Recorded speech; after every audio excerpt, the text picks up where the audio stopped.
هر دو دسته و صدای اشتکی داوری مرکز بلند گردید. فوتبالبازی دسته رگارتا دست نوی لباسوی این دسته هم پیشنهاد میشد. اولین هجوم خطرناک فوتبالبازی دسته میزبان، امکانیت خیلی عمالی است، وضعیت خطرناک، ضربه و گل. سنوی ضرور بود تا اینکه فوتبالبازان رگارتا دست با پیش برایند و این است همه گل تیزترین در لیگ دست یافتند. حالا توجه میکنیم به نوار تکراری. بازم اشتباه از طرف دروازه‌بانی سرافشان حسین عزیزов نتوانست که توپک تو با او رسیده بود اون رو برطرف سازد. بعدا گل رو فوتبالبازی دسته رگارتا دست با توری دروازه او در یک مدت کوتاه دو حمله خود رو سازمان داده توانستند فوتبالبازان این دسته.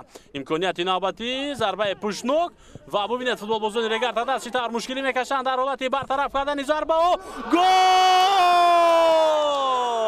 بسیار هم گل زیبا و دیدنی در اجرای کاپیتانی دسته. گویم حقوقی البته برابر کردن حساب رو کایها پیدا کردن و بالاخره به این مقصد و هدف خود هم رسیدند. بهروز خیریف در این وضعیت فکر میکنم مقصر نیست و همزمان از او کار ساخته نبود در این لحظه. پای خود نگاه دارند. ایلهام جان براتوف میتوانست پس بدهد اما نه، ضربه او از مسافه دور و بهروز خیریف سری وقت تحسین و آفرین خوندن هم هست. اینجا وقتی ایلова کرده داور هم به انجام میرسد و صدای اشتکی داوری مرکز بلند میگردد. من برمیگردیم به قسمت دومی بازی دسته فوتبالبازان رگارتا دست. از آغاز قسمت دوم به مانند نیمه اول فعالی خود رو نشان داده ایستادند. حالا امکانیت است برای ادامه دادن حمله. ضربه زده میشود یا نه؟ خیلی هم ضربه زیبا و گل. گلی باز هم زیبا در اجرای فوتبالبازان دسته رگارتا دست. هجومی که از سوی فوتبالبازان تیم میزبان راه اندازی شد با گل زده شیرزاد محمدیف خاتمه می‌یابد و این فوتبالباز دوبل را به نام خود ثبت میکند. از دو دست شیرزاد محمدیف تحت شماره 27 اما او امکانیت خود را خوب استفاده کرد و با کنج بالایی دروازه ضربه زد که در اون وضعیت بر مقابل او نتوانست ایستادگی کند. حمایتگر دلوار بویکوزی. تکرار این هجوم رو اگر شما دیده باشد امکانیت‌های خوب داشت. عکس هجوم فوتبالبازان رگار امکانیت خوب است. 3 بر مقابل 2 نفر امکانیت عالی اینجا میتواند به وجود آید.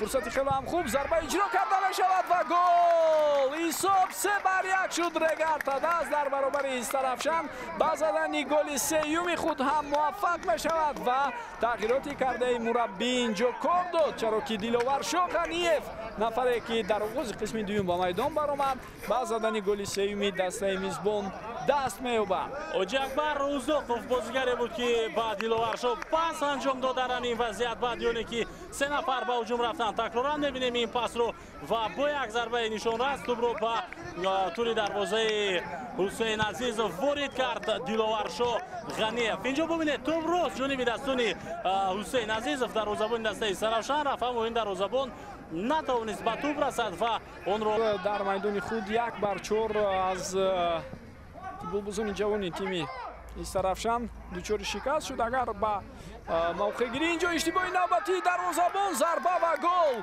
داور مرکز اون رو به اعتبار میگیرد و در این لحظه ببینید علیار اشور محمدov چگونه دو دست خود رو بر رویش برد و این اشاره از آن بود که البته شاگردان او در چنین وضعیت به اشتباه بسیار کودکانه و نابخشیدنی راه دادند، مخصوصا باز هم دروازه‌بان تیم.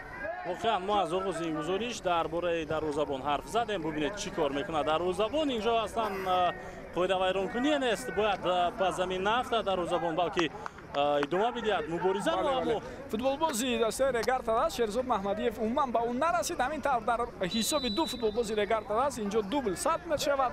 دیلو شورا کرده مکنون در حساب استرافشان در عموم 6 امتیاز است در رقابت‌های دسته‌های جوانان دسته‌های لیگ اولی فوتبال کشور و استرافشان مثل استقلال و لوکوموتیو کومیر از جمله دسته‌های پیشرفت میباشد.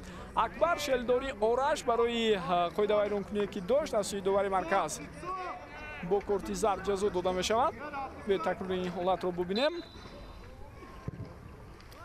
بله همین با 5 لحظه ها در جریان این گونه بازی ها танҳо ба пеш бурдани даста низ кори бисёр мушкил аст. Ба ҳар ҳол футбол ҳанӯзам бозии даставӣ боқӣ мемонад. Баротов метавонист ки ба ин бозӣ нуқтаи бисёр аҷоибу зебоеро гузорад, аммо зарбаи ин дафъаина иҷро кардааш хело ҳам баланд ва хато буд.